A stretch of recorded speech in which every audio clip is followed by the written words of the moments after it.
আজই ডাউনলোড করুন আর এনজয় করুন আপনার পছন্দের শো। আচ্ছা, কি করছে লাজু? ওকে আমার কথা মনে পড়ছে? ও কেবল আমার উপর রেগে আছে।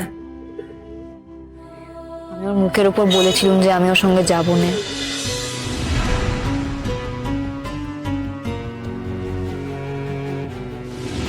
তুই এখানে কি করছিস? হ্যাঁ, পড়ছি তো। অনেক হয়েছে লেখাপড়া, আর এসবের দরকার নেই কো। না, আমি পড়বো। তুই এ বাড়ির বউ, এখানেই তোর জীবন মরণ গন্ডি কাটা আছে। এর বাইরে তুই কোথাও যাবি না, বুঝতে পেরেছিস? আরে আমার বইটা কি করছো তুমি? আরে আমার বইটা কেন টানছো? দাও না আমাকে। কোনো দরকার নেই, আরে! এগুলোর আজকের পর থেকে আর কোনো দরকার আরে নেই। দাও রাজু, না আমাকে যা দাও। বলছি, চল। আরে আমার বই আমার চল, না, কোনো না, দরকার না, নেই। আমাকে যেতে দাও। তুই শুধু কাজ কর্ম করবি। ছাড়ো। এদিকে আয়। আমার বই রাজু! আমার রাজু, পুড়ে যাচ্ছে। পুরুক। লাজু,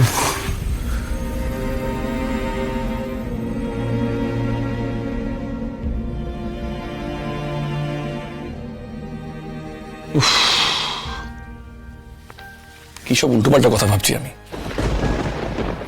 মাথাটা না খারাপ হয়ে যাবে আমার।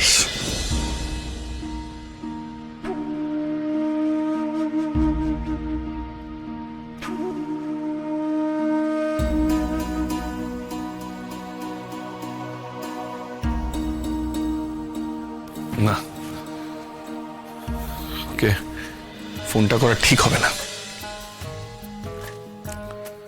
ফোনটা যদি ওর কাছে না থাকে, কেউ যদি দেখে ফেলে যে ওকে কোনো এক খিটকেল ফোন করছে, তাহলে সবাই ওকে অনেক কথা শোনাবে, অনেক প্রশ্ন করবে ওকে। থাক। আচ্ছা, কি করছে লাজু? ওকে আমার কথা মনে পড়ছে?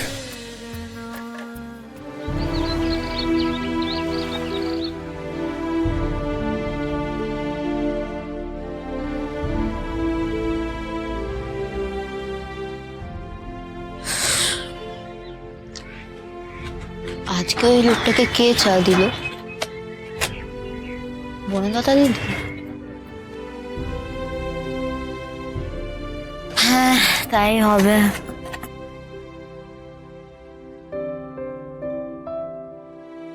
এখন তো অনেকটা দিন হয়ে গেছে আমি আর সে বাড়িতে নেই, আর তো কখনো ফিরেও যাব না। আচ্ছা, ওই লোকটার কি আমার কথা একবারও মনে পড়েছে,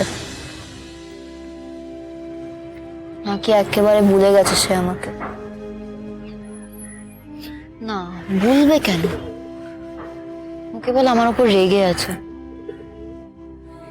আমি ওর মুখের উপর বলেছিলাম যে আমি ওর সঙ্গে যাব না। সেইটা শুনেও তাকিয়েছিল। কি ভাবছিল কে জানে। আচ্ছা, কিটকের কেমন ছেলে মানুষের মতন জেদ করছিল যাতে আমি ওদের বাড়িতে ফিরে যাই। কি করে এক্ষুনি আমি ওদের বাড়িতে ফিরে যেতে পারি? যাওয়া যায় কি? লোকটা এমন অবুঝ কেন কে জানে।